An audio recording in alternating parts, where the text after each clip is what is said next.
Hi mga kabisaya, mayong buntag sa tanan ug karong adlaw mga kabisaya as usual gikan sa work. Og syempre hagad gyapon ang naon kay syempre trabaho man ug walay tulog. So karon mga kabisaya, actually medyo udto na siya buntag gyapon.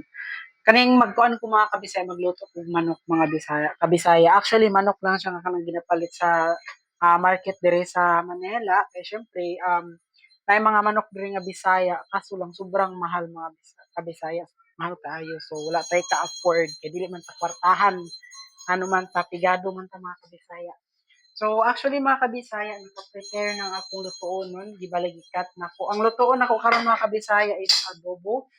So naka-prepare ng ako ang mga sibuyas, garlic, luya, ug mao ni ang akong manok nga lutoon mga kabisaya. Giyagmayan na kong cut para maluto dayon kay kung dagkuon gud dugay man siya maluto mga kabisaya.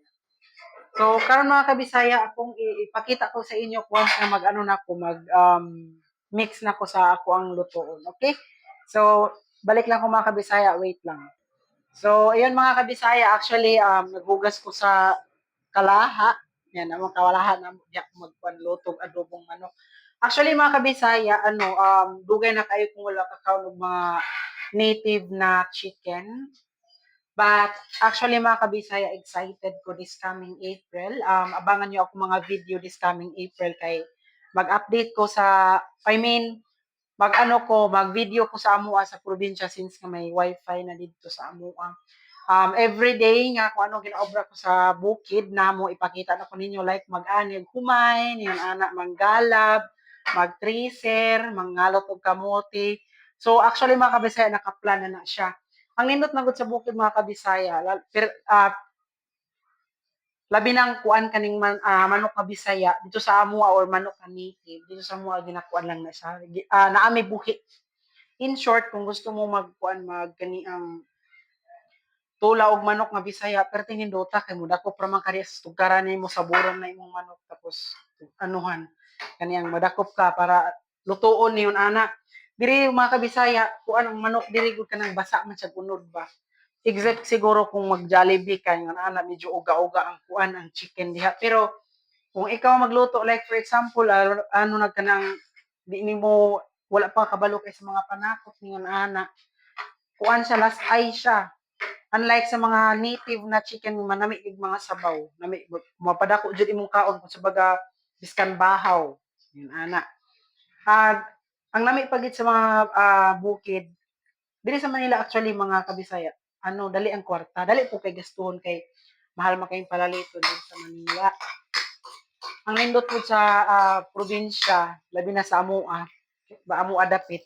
Dali kay kaning dugay siya ang kwarta in short kasi dugay kuan man kaniyang layo kay baligyaanan og kuan ba layo kay baligyaanan og produkto pero ang nami diha kay nagkaon ka mga presko lahat ang gikaon nimo or tanan ang ginakaon nimo mga presko tulad sa parehas anang utan mga yan ana mga lamang lamang sa laman sa mga sapa or mga anod sa mga sapa yun ana mga fresh diri naman sa wag kapila na sila giligo may mga may mga gamot na ginakuan ba may mga bulong na ginabutan sa utan para lang magiging fresh muna ang advantage.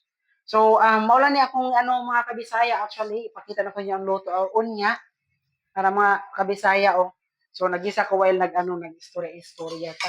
So actually mga kabisaya maulan ni akong may sulti sa tanan abangan ninyo akong video this coming April kay mo bakasyon man ko sa among probinsya. Siyempre as pila ka adlaw lang lang pod. Pero as at least uli ko sa makay almost 3 years na pod nga wala ko ka bakasyon sa among probinsya. So ang nindot lang diha kay karon god before while nga niadto ko sa mga bakasyon ko one time way back 2020 kuan wala pa sa wifi niya ana.